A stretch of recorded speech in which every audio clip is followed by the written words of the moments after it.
Good morning, नमस्कार साथियों। DMV coaching classes के प्लेटफॉर्म पर मैं आपका स्वागत करता हूं करंट अफेयर की वीकली एक सीरीज के साथ। मैं कुलदीप पटेल आज की ये क्लास शुरू करता हूं इस हफ्ते की कुछ महत्वपूर्ण सुर्खियों के साथ। आपको हफ्ते दर हफ्ते ये क्लासेस ऐसे ही मिलती रहेंगी, क्योंकि 7 दिनों में आपका इतना समय करंट अफेयर पढ़ने में बर्बाद हो जाता है। तो हमने सोचा कि उसे वीकली उसमें कुछ महत्वपूर्ण जो चीज़ें हैं वो आपको एक साथ ही एक जगह ही उपलब्ध करा दिया जाए, जिससे आपके समय की बचत हो और आप अन्य सब्जेक्टों को समय दे पाएं। 4 लाइनों के साथ मैं आज की इस क्लास को प्रारंभ करना चाहूँगा। आपका मस्तिष्क बहुत शक्तिशाली है। आपका मस्तिष्क बहुत शक्तिशाली है। यदि आप इसे सकारात्मकता के साथ भर देते हैं तो यकीन मानिए आपका जीवन बदलने लगता है। आज के पहले क्वेश्चन के साथ हम शुरुआत करते हैं, जो है हमारा ईआरसीपी को लेकर। ईआरसीपी परियोजना, ईआरसीपी का नाम आपको पहले सुना होगा, बहुत विवादित रहा है ये। ईआरसीपी यानी ईस्ट राजस्थान केनाल प्रोजेक्ट।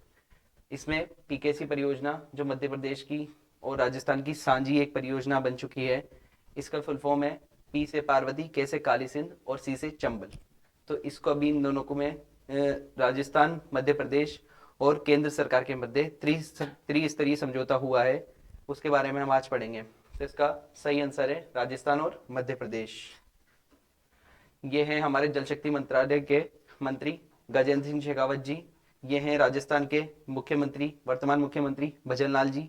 और ये हैं मध्य प्रदेश के मुख्यमंत्री भूपेंद्र जी। राजस्थान, मध्य प्रदेश और केंद्र सरकार के मध्य ईआरसीपी पीकेसी के लिए हुआ एमओयू। एमओयू, ठीक है। 20 साल का विवाद 7 घंटे में दूर, पार्वती कालीसिंध चंबल जुड़ेगी। अर्थात जो पीकेसी है उस प्रोजेक्ट को भी इसी में दे दिया। ईआरसीपी जो परियोजना थी वो राजस्थान के लिए बहुत महत्वपूर्ण परियोजना थी, क्योंकि जो दक्षिणी पूर्वी राजस्थान के जो जिले हैं उनके लिए बहुत महत्वपूर्ण थी। लेकिन इसमें पीकेसी परियोजना को जोड़कर अब मध्य प्रदेश के जिलों को भी इसमें सम्मिलित कर लिया गया है, जिससे वो भी इस चीज से लाभान्वित हो पाएंगे। राजस्थान को ये लाभ मिलेगा कि 2.80 लाख हेक्टेयर सिंचाई का पानी सिंचित क्षेत्र, 2 लाख हेक्टेयर का नया क्षेत्र मिलेगा। ये एमओयू होता हुआ इस हफ्ते की बहुत बड़ी सुर्खी रही थी, ये आपने देखा होगा। ये सात इसके अंदर राजस्थान के 13 जिलों को लाभ मिलेगा और मध्य प्रदेश के भी लगभग 13 या उससे भी ज्यादा जिलों को लाभ मिलेगा। हाल ही में पूर्वी राजस्थान की नहर परियोजना यानी ईआरसीपी का पानी के बंटवारे को लेकर राजस्थान मध्य प्रदेश के बीच समझौता हुआ है, जैसा कि मैंने अभी बात की है। इसमें मध्य प्रदेश और राजस्थान के कुल 26 जिले, यानी 13 ही राजस्थान के और लगभग 13 ही मध्य प्रदेश के। इसमें सबसे ज्यादा लाभ मालवा व चंबल बेल्ट को होगा जहां पानी की समस्याएं रहती हैं। इस परियोजना में आने वाले 30 से 40 वर्षों में पेयजल की समस्याओं का समाधान होगा। इस परियोजना में मध्य प्रदेश के शिवपुरी, ग्वालियर, भिंड, मुनेरा, इंदौर, देवास सहित अन्य जिलों में पेयजल जैसी समस्याओं का दूर होंगी। इसके लिए इस परियोजना में 7 बांध बनाए जाएंगे। इस परियोजना में दोनों ही राज्यों में अंत औद्योगिक निवेश, पर्यटन, शैक्षणिक संस्थाओं को लेकर बढ़ावा मिलेगा। सिंचाई को के और अधिक साधन समृद्ध होंगे। नेक्स्ट, ईआरसीपी पीकेसी परियोजना में राजस्थान की एक सबसे बड़ी जल परियोजना है। वर्तमान में यदि आपके पास क्वेश्चन आए कि राजस्थान की सबसे बड़ी जल परियोजना कौन सी है, तो वह है ईआरसीपी पीकेसी। इसकी घोषणा बजट 2017-18 में की गई थी। बजट 2017-18 में की गई थी।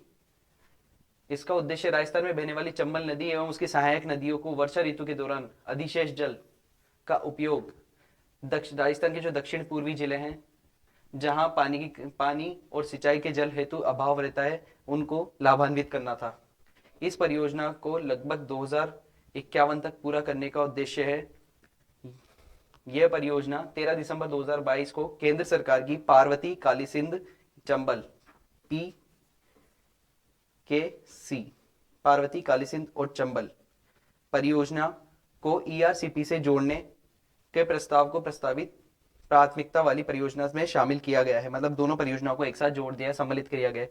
दैनिक भास्कर की एक न्यूज के अनुसार 13 जिले ही नहीं जबकि 20 जिलों, इन्होंने 20 जिले इसलिए बताया है क्योंकि अभी वर्तमान में आपको ध्यान होगा कि जो हमारी पूर्ववर्ती सरकार कांग्रेस सरकार थी, उन्होंने राजस्थान में 33 जिलों की जगह 50 जिलों का प्रावधान बनाया था। जाते जाते सरकार ने बजट में इसकी घोषणा करी थी, किंतु अभी किसी कारणवश नई सरकार बनी है, तो इन्होंने इस प्रोजेक्ट को पुनः एक बार जांच करने के लिए इसको बिठाया गया है इसमें महत्वपूर्ण भूभागों सिंचाइयों में सुविधा उपलब्ध होगी।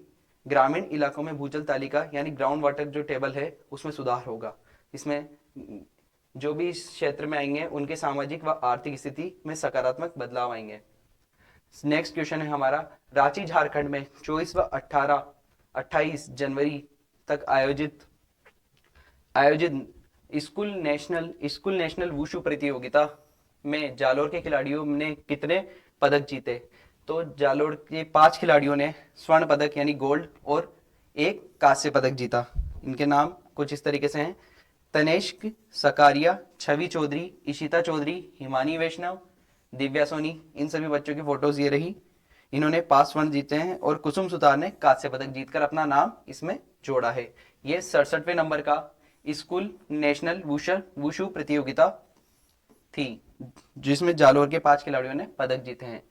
सड़क सुरक्षा को लेकर राजस्थान के किसे पद्मश्री पुरस्कार से सम्मानित 2024 से सम्मानित किया गया है? आपको ध्यान होगा कि वर्तमान में हमने 75वां गणतंत्र दिवस 26 जनवरी 2024 को मनाया है। उसमें 132 हस्तियों को केंद्र सरकार द्वारा पद्म पुरस्कार के लिए नामांकित किया गया था, जिसमें 5 पद्म विभूषण, 17 पद्म भूषण और 110 पद्मश्री पुरस्कार दिए जाएंगे, जिसमें 5 व्यक्तियों जिनको 4 पद्मश्री पुरस्कार दिए जाएंगे वह राजस्थान से हैं, जिनका नाम है अली मोहम्मद और गनी मोहम्मद। इनकी जोड़ी को मांड गायन एवं संयुक्त रूप से गायन के लिए बीकानेर से ताल्लुक रखते हैं। इनको पद्मश्री पुरस्कार से सम्मानित किया जाएगा। जानकीलाल भांड जो कि बहरूपिया कलाकार जो अपना रूप बदलकर अपनी कला को प्रदर्शित करते हैं, ये भीलवाड़ा जिले से संबंधित है। डॉक्टर माया टंडन, ये सड़क सुरक्षा के लिए ये जयपुर से संबंधित है, इनको सम्मानित किया जाएगा। पंडित लक्ष्मण भट्ट तेलंग शुद्रप गायन के लिए, ये भी जयपुर से संबंधित है, इनको सम्मानित किया जाएगा। हमारा क्वेश्चन था कि सड़क सुरक्षा के लिए राजस्थान में किसे पद्मश्री पुरस्कार से प्रदान किया जाएगा? तो अभी हमने देखा कि डॉक्टर माया टंडन को सड़क सुरक्षा के लिए पद्मश्री पुरस्कार से सम्मानित किया जाएगा। ठीक है, नेक्स्ट हम आगे बढ़ते हैं। सर्वश्रेष्ठ अभिनेता के लिए फिल्म फेयर पुरस्कार 2024 किसने जीता? अभी वर्तमान में फिल्म फेयर पुरस्कार की घोषणा हुई थी, उसके अंदर रणवीर कपूर को एनिमल मूवी के लिए सर्वश्रेष्ठ अभिनेता का पुरस्कार दिया गया है। इसकी तालिका ये रही। 28 जनवरी 2024 को गांधीनगर गुजरात में यह आयोजित हुआ था। आपके लिए डेट तो नहीं, लेकिन ये जगह बहुत ज्यादा इंपॉर्टेंट है। गांधीनगर गुजरात के अंदर 69th फिल्म फेयर अवार्ड 2024 समारोह का आयोजन हुआ था, जिसमें विभिन्न श्रेणियों में इसकी सूची इस प्रकार थी। इसमें सर्वश्रेष्ठ फिल्म थी 12th फेल। सर्वश्रेष्ठ अभिनेता यानी एक्टर का अवार्ड मिला है एनिमल मूवी के लिए रणवीर कपूर को, तथा उनकी पत्नी श्रीमती जी आलिया भट्ट जी, उनको मिला है सर्वश्रेष्ठ अभिनेत्री का अवार्ड। आलिया भट्ट किस मूवी के लिए? रॉकी एंड रानी की एक प्रेम कहानी के लिए। ठीक है, नेक्स्ट हम आगे बढ़ते हैं अगले क्वेश्चन की ओर। प्रधानमंत्री नरेंद्र मोदी जी के द्वारा परीक्षा पे चर्चा कार्यक्रम का कौन सा संस्करण 2024 में यानी वर्तमान में आयोजित किया गया है? तो उसके लिए वर्तमान में हमारे पास इसकी जानकारियों के में यह है कि परीक्षा पे चर्चा का 7वां संस्करण, ये वाला जो था वो 7th संस्करण था, जो कि प्रधानमंत्री जी द्वारा स्कूल के विद्यार्थियों के लिए आयोजित किया गया था। परीक्षा पे चर्चा का मुख्य उद्देश्य है परीक्षार्थियों में तनाव को कम करना, उसमें आत्मविश्वास जगाना और परीक्षा के लिए उन्हें सहज बनाना। इसके अंदर इस बार का रिकॉर्ड रहा है कि 2024 में 2.6 करोड़ आवेदन जो माई गवर्नमेंट पोर्टल के माध्यम से सरकार को प्राप्त हुए हैं परीक्षा पे चर्चा के लिए, जिसके अंदर बच्चे, अभिभावक और शिक्षक गण सम्मिलित थे, जिन्होंने प्रधानमंत्री जी से अपने अपने क्वेश्चंस पूछे। ये कार्यक्रम 2018 के अंदर शुरू किया गया था, जिसका अभी 7वां संस्करण था। तो हम हमारे क्वेश्चन पर आते हैं कि पीएम मोदी द्वारा परीक्षा पे चर्चा कार्यक्रम का कौन सा संस्करण आयोजित किया गया था? तो 7th संस्करण इस समय आयोजित किया गया था परीक्षा पे चर्चा का। इसमें यह प्रधानमंत्री जी परीक्षा पे चर्चा के साथ अपने विद्यार्थियों से, देश के विद्यार्थियों से बात करते हुए। नेक्स्ट क्वेश्चन पे हम आते हैं। सदातंसिक संयुक्त युद्धाभ्यास किन किन देशों के मध्य हुआ है? यह भारत की सेना और सऊदी अरब की सेना के मध्य हुआ है। इसको आगे पढ़ते हैं। इस अभ्यास का उद्देश्य दोनों देशों के सेनाओं के मध्य सर्वोत्तम सैन्य गतिविधियों और अनुभव साझा करना है। इस प्रकार के युद्धाभ्यास भारत कई अपने मित्र देशों के साथ करता है। वर्तमान में सदा तंसिक नाम से ये उसका पहला संयुक्त सैन्य अभ्यास है, जो 29 जनवरी को बीकानेर राजस्थान के अंदर इसका पहला संस्करण जारी हुआ। ठीक है, नेक्स्ट हमारा क्वेश्चन है रुसोमा ऑरेंज फेस्टिवल, जो कि नागालैंड से संबंधित है। नागालैंड उत्तर पूर्वी भारत का एक महत्वपूर्ण राज्य है। इसके अंदर ये ऑरेंज फेस्टिवल आयोजित किया जाता है। देखिए आप यहाँ ऑरेंज फल हैं आयोजित किए जाते हैं, ये नागालैंड से संबंधित है। ये नागालैंड की राजधानी कोहिमा में एक गांव है जिसका नाम है रुसोमा गांव। रुसोमा गांव ये बागवानी गांव है जो संतरों के लिए बहुत प्रसिद्ध है। रुसोमा के ग्रामीणों के पास कुल 14,100 खड़े फलदार संतरे के पेड़ हैं और 28,700 पौधे हैं। इसकी राजधानी कोहिमा और इनके जो सीएम हैं वर्तमान में, उनका नाम है नेफ्यू रियो ने ही इस फेस्टिवल का उद्घाटन किया। इस नागालैंड का एक प्रमुख फेस्टिवल है हॉर्नबिल। एक हॉर्नबिल नामक फेस्टिवल भी है, ये बहुत इंपॉर्टेंट क्वेश्चन। हॉर्नबिल नामक जो फेस्टिवल है ये फेस्टिवल्स का फेस्टिवल यानी उत्सवों का उत्सव कहलाता है। हॉर्नबिल नामक फेस्टिवल ये भी नागालैंड का ही है। इसमें राज्य की अर्थव्यवस्था संतरों के थ्रू बढ़ाने के लिए कार्यक्रम करे गए हैं। नेक्स्ट हमारा है ट्रांसपेरेंसी इंटरनेशनल में भ्रष्टाचार धारणा सूचकांक सूची 2023 में भारत का स्थान रहा। वर्तमान में हमारे देश ने विकसित भारत का एक संकल्प लिया है, किंतु हमारा भ्रष्टाचार में रैंक वो बहुत खराब आई है। पिछली बार हमारी 85th रैंक थी पिछले साल, यानी जो ट्रांसपेरेंसी इंडेक्स इंटरनेशनल का जो आंकड़ा जारी हुआ था 2022 को लेकर, उस सूची में हमारी 85th इंडेक्स में हमारा नंबर था 85, लेकिन वर्तमान में हमारा है 93। तो ये हमारे लिए अच्छी बात नहीं है, हमें अपने अंदर बहुत सुधार करने की जरूरत है। जारी करता है इसके ट्रांसपेरेंसी इंटरनेशनल, और इसमें फर्स्ट जो स्थान रहा है वो डेनमार्क कंट्री का रहा है। दुनिया में 180 देशों में भारत 39th स्कोर के साथ 93वां स्थान बनाया है भारत ने। टेलीकम्युनिकेशन बिल पास भारत का नुकसान हुआ है, बिल में भारत का नुकसान हुआ है, इसलिए हमारी इंडेक्स में हमारी रैंक गिरी है। 2022 में भारत की रैंक थी, मैंने जैसे आपको आगे बताया 85th, और अभी हमारी कितनी है 93। ठीक है, हमारे पड़ोसी देश के चीन की है 76, पाकिस्तान की है 133, श्रीलंका की है 115, बांग्लादेश की है 149 और सोमालिया की है 118। यानी सबसे लास्ट में कौन सा है? सोमालिया। इस देश में भ्रष्टाचार बहुत अधिक है। ये सभी देशों की लिस्ट है जो आपके सामने है। ठीक है, हाल ही में जारी बजट 2024-25 वित्त मंत्री निर्मला सीतारमण जी द्वारा पेश कौन सा अंतरिम बजट था? एक बार इस क्वेश्चन को आप ध्यान से पढ़िए, इसमें बहुत से लोग बहुत गलती करेंगे, क्योंकि इसमें क्वेश्चन में पूछ रहा है हमारी वित्त मंत्री निर्मला सीतारमण जी, फाइनेंस मिनिस्टर, इनके हाथ में आप जो ये देख रहे हैं ये है टैब। पहले पर्चों में लिख लिख कर लाया जाता था बजट, लेकिन जब से केंद्र सरकार ने डिजिटल इंडिया चालू किया है तो हमारा संसद के अधिकतम काम ऑनलाइन और डिजिटल उपकरणों के माध्यम से होने लगे हैं। ये हमारे निर्मला सीतारमण जी नए संसद भवन के अंदर फर्स्ट बजट पेश करते हुए, संसद भवन का फर्स्ट बजट है, और एनडीए की जो वर्तमान गवर्नमेंट है उसका अंतरिम बजट है जो चुनाव से पहले होता है। अंतरिम बजट का अर्थ क्या होता है?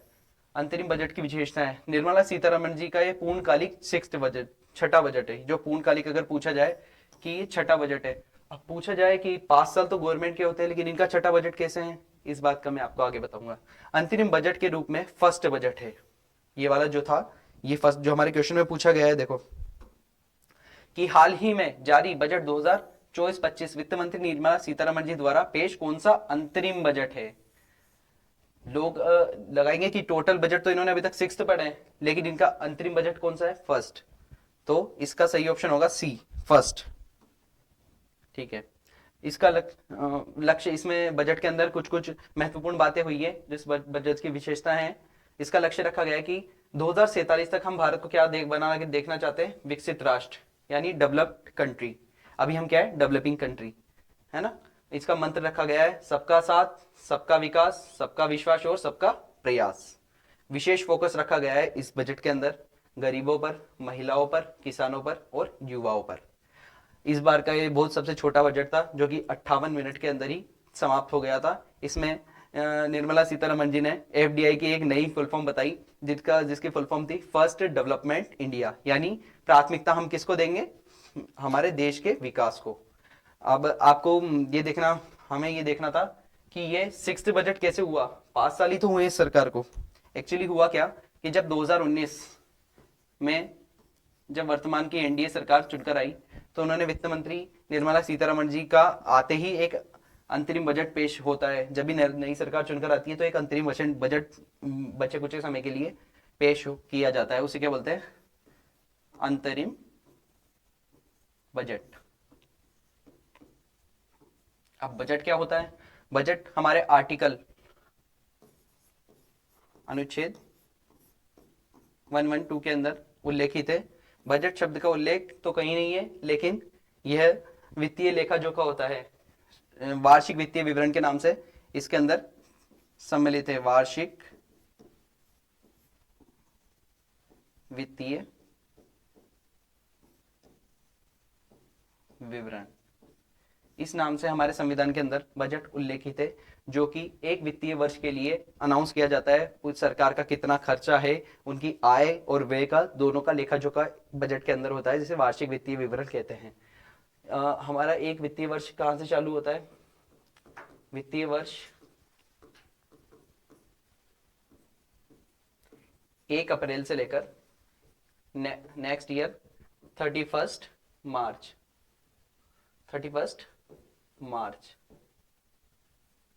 तक एक वित्तीय वर्ष होता है।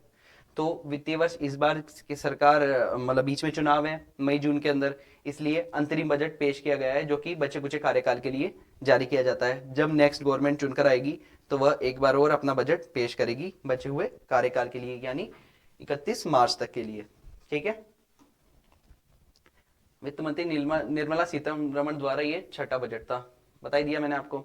बजट पेश करने वाली पहली महिला पूर्व प्रधानमंत्री, मतलब इनसे पहले पहली महिला कौन थी जो बजट जिन्होंने सबसे पहले पेश किया था संसद में, वो थी हमारी पूर्व प्रधानमंत्री स्वर्गीय श्री इंदिरा गांधी जी। पहली पूर्णकालिक महिला वित्त मंत्री जिन्होंने पूरे कार्यकाल में बजट पेश किया है, वो वित्त मंत्री रही हैं, उनका नाम है श्रीमती निर्मला सीतारमण जी।